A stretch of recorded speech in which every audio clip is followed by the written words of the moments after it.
Okay, welcome back to another House of Grind video. This is a follow-up video from the previous video where I talked about the 5-method process that I use to minimize the time and maximize the quality of the lyrics that I write. In this video, I'm going to be walking you through that 5-method processes, show you how I use it, and hopefully it can help you. I'm going to be using an example song that I wrote using this process. So first off, we have premise, topic, theme, idea, subject, resolution, basically having a direction for the lyrics that I'm writing. The direction that I went for was writing bars from the perspective, the mindset of someone who has paranoia.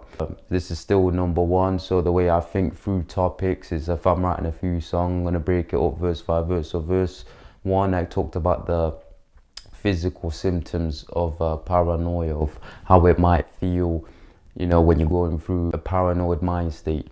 And then verse 2, speaking of mind states, is the whole mindset, the whole emotional setting, how the thoughts manifest.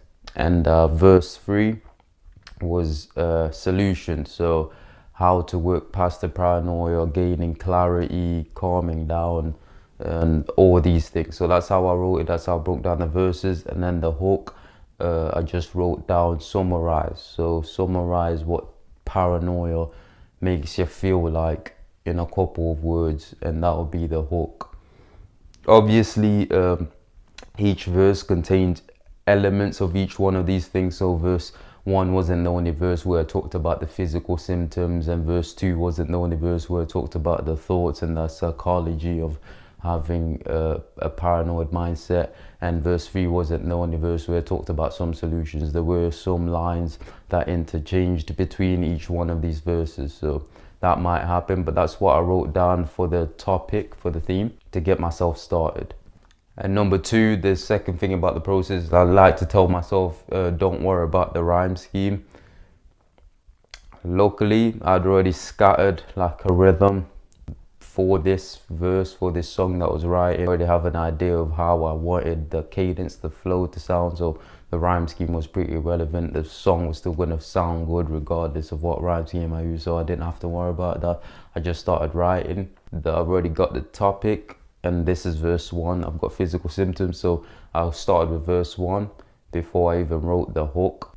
Sometimes it's better to write the hook before you write the verses, but in this case I felt confident that if I start with the verses, I'll come up with a hook at the end without a problem. So I wrote, chest is tight, can't fight this feeling, stress can't find respite, my breathing feels that fighting for air. So physical symptoms for paranoia. So I just started writing like that, and as you can see from those few lines that I've put on the screen, the rhyme scheme is already falling together, but I'm not focused on that at all. I'm just focused on writing the physical symptoms of paranoia. This works out pretty nicely for me. I don't need to worry about rhyme scheme too much. I can focus more on topic, but the rhyme scheme still falls in place. I think it's pretty cool. And the whole time I did have 2 pieces of paper. I also had like the scat that I had for the rhythm, for the flow, playing in the background each time I go over the scat, so that I know what rhythm to use in this part. On the 8th bar, what did the rhythm change? I didn't stay strictly to that rhythm that I scattered. I did change the rhythm on certain parts, but I used that as a good outline. And on the second sheet of paper, I was writing brainstorms. I was writing ideas like maybe this paranoia was passed down by my genes, blah blah blah, you know, just brainstorming before I'd put down any bars on the final print. So some of the things that I put down on this spare piece of paper were sleeping with an axe by the bed because of paranoia. I ended up actually putting this in the actual song. My mom struggled with paranoia too, so maybe she passed it to me. She didn't actually. This is just a part of the song, you know, from the perspective of the character that I'm writing about. That wrote that idea down, wrote down the idea of staying away from alcohol, certain substances, to minimize any side effects of that and to stop that from maximizing the paranoia. Put one of the good ideas I wrote down is that it feels like you're glued in one spot, you're fixed in one spot. It stops you from fixing because you're paralyzed by a certain kind of fear. Anything looks like it could go wrong when you're in this mindset. So that helped me actually start verse 2, which I started like, I can't do that, fam. What if I fail? Feels like a screw in a nail. Piercing my feet cause I can't make a move, like I'm glued to the trail. You won't prevail with a mindset like that. Grip my teeth, clench fist out in a fight back. So yeah, I kept brainstorming that way before actually writing down anything in the verse, and it worked out really nicely. I didn't have to worry about the rhyme scheme. It helped me stick to the topic. It helped me test out certain ideas before actually making them concrete, like, yeah, this is what I'm going to record, this is the final print. And then obviously the fourth part was scatting, but I kind of cheated because I did this first. Yeah, I do this first for any song that I'm writing nowadays, with a few exceptions here and there. If I'm struggling for flow, for a rhythm, I'll just scat one out before I put words to the beat. So that's what I did. And again, like I said, I had this playing in the background as I was writing this verse, as I was trying to put lyrics on top of the cadence that I scattered, and also looking at my mind mapping and my brainstorms. What I do really like, and I think you find it of value also, about scatting, about building your lyrics on top of a rhythm that you've already come up with, is it helps with the hook. The hook is 90% rhythm. It has to be catchy. If it's not a catchy rhythm, it's not going to be a good hook, because the thing that actually makes hooks get stuck in your head is the repetition, A, and B, the melody to the hook, the rhythm to it. So a good scat, a good flow actually gives you an outline to build the words that you're going to use for your hook around. So I scattered a good hook, and the hook that I came up with was, your boy be trippin', your boy be trippin' all the fucking time, your boy be trippin', your boy be trippin' all the fucking time, your boy be trippin'. And then I had a little bridge after the first hook, and that came from scatting as well. So scatting really helps me out with my hook, because I'm not the best at writing hooks right off the bat, if you know what I mean.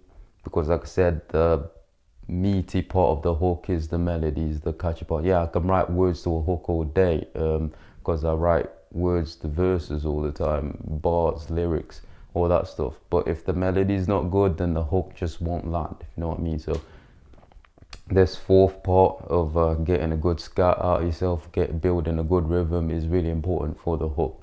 And then obviously the last thing, like I stated in the last video, was having a great instrumental that fires you up, inspires you, and fills you up with ideas. It's actually the instrumental to this song that was prod by Sir Unique, that inspired a lot of the lyrics, that inspired the whole theme, inspired the whole flow, the whole rhythm melody that I was gonna go with. So I scattered it out. If it weren't for this instrumental, I wouldn't have even had the inkling of an idea to do something like this. So I picked an instrumental that worked for me, that worked for what I was trying to do at that time, and that's where all the ideas come from. So it was the instrumental first, then it was the idea, then I started outlining the idea on a separate piece of paper to make it more clear, putting it as first verse I could outline physical symptoms, second verse I could go for the psychological symptoms, third verse I could go for the resolution, the solution, and the hook could just explain it in a couple of ways of what it feels like tripping, so on and so forth. And then I could put all this in instrumental in a way that matches the beat, and come out with a flow that really works for me. So I'm just going to play a quick example of verse 1 and the hook of the song. If you are interested in hearing the entire song, I'll leave a link for you if it's something you want to check out. But yeah, just a quick example now. Chest is tight, can't fight this feeling. Stress, can't find respite. My breathing feels like fighting for air. Everything dark like an endless evening, receiving relentless beatings from negative thoughts. I'm trapped in my head, it's a life sentence. Take action just to try end this, but I'm repeating my past in this dread of a overwhelming feeling that something bad's gonna happen. I bet, so I sleep with an axe by my bed. Constant fight or flight, need some help. This mind's not right. Think so much, my psyche is fried. It's a frightening sight, like lightning strikes. Yeah, like lightning strikes. Your boy be trippin', your boy be trippin' all the fucking time. Your boy be trippin', your boy be trippin' all the fucking time. Your boy be trippin', your boy be trippin' all the fucking time. Your boy be trippin', your boy be trippin' all the fucking time. But yeah, so yeah, that's basically how I use this 5-method process and how I used it to create this song. I've obviously got other ways that I write songs. I'm always changing. Sometimes it's different. Sometimes I write songs in my head when I'm on the go. So there's obviously different ways to approach it. This is just one way, and I think it's a good beginner-friendly way if this is something that you struggle with, writing songs and sticking to them and finishing them. So check out the previous video that I made before this, and obviously rewatch this video again if there's any parts that you didn't quite understand. If you're still here, thank you very much, I appreciate you. And if you're a subscriber, also a big thank you to you, because the channel would not be here without you. I really mean it. You make it what it is, so thank you very much. And with all this being said, I will see you in the next video. Peace.